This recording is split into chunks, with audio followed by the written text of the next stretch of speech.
एक सोसाइटी में डब्बा टिफ़िन सर्विस की आड़ में ड्रग्स का बिजनेस चला रही महिलाओं के गैंग को उनकी नई साथी यह टैग देती है कि जो शबाना आज़मी, गजराज राव, ज्योतिका जैसे सितारों से सजी वेब सीरीज़ डब्बा कार्टेल पर भी सटीक बैठता है।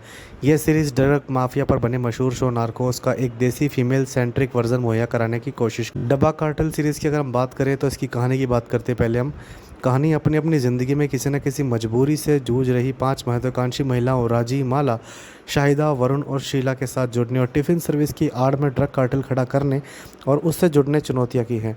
ये सारी महिलाएं वीवा लाइफ नाम फार्मा कंपनी के कर्मचारियों के लिए बनी सोसाइटी से किसी न किसी तरीके से जुड़ी हुई हैं। मसलन वरुणा कंपनी के बड़े अधिकारी शंकर की पत्नी है, जो कभी उसकी को पार्टनर भी हुआ करती थी।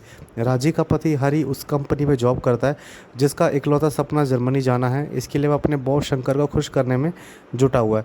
इधर राजी अपने पति के सपनों को पूरा करने में साथ देने के लिए ही काम वाली बाई माला के साथ मिलकर डब्बा बिजनेस शुरू करती है।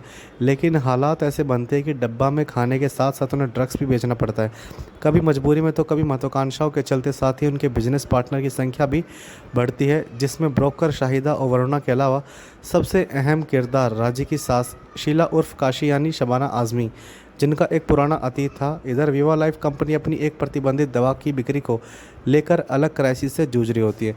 जांच एजेंसी के बुजुर्ग अधिकारी अजीत पाठक एक जूनियर पुलिसकर्मी प्रीति के साथ उसका कच्चा छिट्टा खोलने में लगे हुए हैं।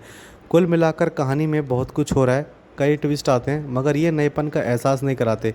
इन महिला किरदारों और उनकी ज़िंदगी के कन्फ्लिक्ट्स बेशक आकर्षित करते हैं, लेकिन जैसे जैसे कहानी आगे बढ़ती है वह प्रिडिक्टेबल हो जाती है। साथ ही जिस आसानी से ये महिला गैंग नया ड्रग ईजाद करने से लेकर ड्रग मार्केट की क्वीन बनने का सफ़र तय करती हैं, वह विश्वसनीय नहीं लगता।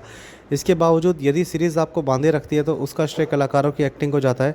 शबाना शो में एक बार बेखौफ गॉड मदर वाले अंदाज में, हालांकि कहानी में उनकी एंट्री देर से कराना खलता है। शालिनी पांडे ने राजी की मासूमियत को खूबसूरती से जिया है, लेकिन जब उन्हें अपने इस मासूम लड़की वाली छवि को तोड़कर नए प्रयोग करने की कोशिश करनी चाहिए थी। मुफ्त माला के रूप में निमिषा, आंतरिक द्वंद्व से जूझ रही वरुणा के रूप में ज्योतिका का अभिनय भी बढ़िया है।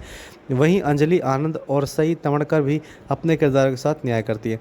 हालांकि इन किरदारों की बैक स्टोरी को नज़रअंदाज किया गया। अंजलि और रूही साई का लेस्बियन ट्रैक भी थोपा हुआ लगता है। एक्टिंग के मामले में गजराज राव 20 साबित हुए हैं। उनके अभिनय का ठहराव सीखने लायक है। तकनीकी पक्षों की बात करें तो हितेश भाटिया निर्देशित सीरीज़ की सिनेमाटोग्राफी ठीक ठाक है, म्यूज़िक इरिटेट करता है, वही एडिटिंग और कसी होनी चाहिए थी। फिर भी क्राइम ड्रामा शोज़ के शौकीन है तो डब्बे से निकले इस खट्टे मीठे स्वाद वाली सीरीज़ आप देख सकते हो। अगर मैं रेटिंग्स की बात करूँ तो मैं इसको 10 में से 6 की रेटिंग जरूर दूंगा। आप इस शो को अपनी फैमिली के साथ देख सकते हो। बीच बीच में थोड़ी सी एब्यूजिव लैंग्वेज है, बट चल जाएगा, आप इसको देख सकते हो। अगर आई हो वीडियो पसंद करते रहे, लाइक शेयर सब्सक्राइब। मिलते हैं नेक्स्ट वीडियो में।